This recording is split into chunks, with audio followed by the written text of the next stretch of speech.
શ્યામ કુમારના નમસ્કાર। આજના વિડીયોમાં આપનું સ્વાગત છે। તો ચાલો દરરોજની જેમ આજે પણ મેળવીએ ઉપયોગી જાણકારી, પણ ચેનલને સબસ્ક્રાઇબ કરવાનું ભૂલતા નહીં। ઉનાળામાં શરદી થવી એ એક સામાન્ય સમસ્યા છે।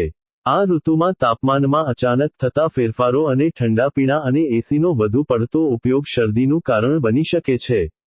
ઉનાળામાં શરદી થવાના કારણો। તાપમાનમાં અચાનક ફેરફારો। ઉનાળામાં દિવસ અને રાત્રિના તાપમાનમાં મોટો તફાવત હોઈ શકે છે।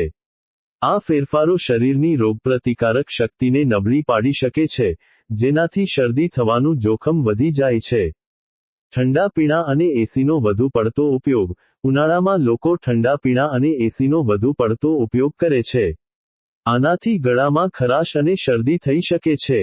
વાયરસ અને બેક્ટેરિયા। ઉનાળામાં વાયરસ અને બેક્ટેરિયા ઝડપથી ફેલાય છે, જેનાથી શરદી અને અન્ય ચેપ લાગવાનું જોખમ વધી જાય છે। નબળી રોગપ્રતિકારક શક્તિ।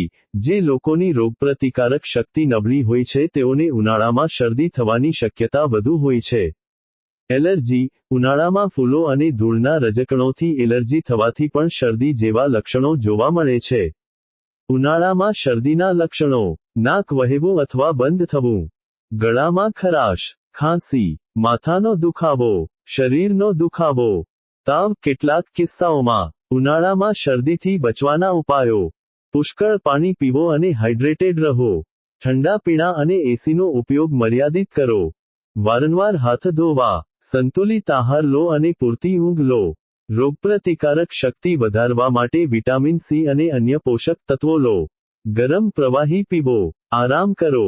મીઠાવાળા પાણીના કોગળા કરો। નાસ લો।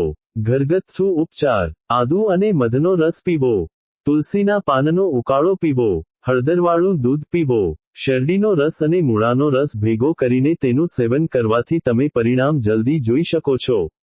જો તમને ગંભીર લક્ષણો હોય અથવા લક્ષણો થોડા દિવસોમાં દૂર ન થાય તો ડોક્ટરની સલાહ લેવી જરૂરી છે।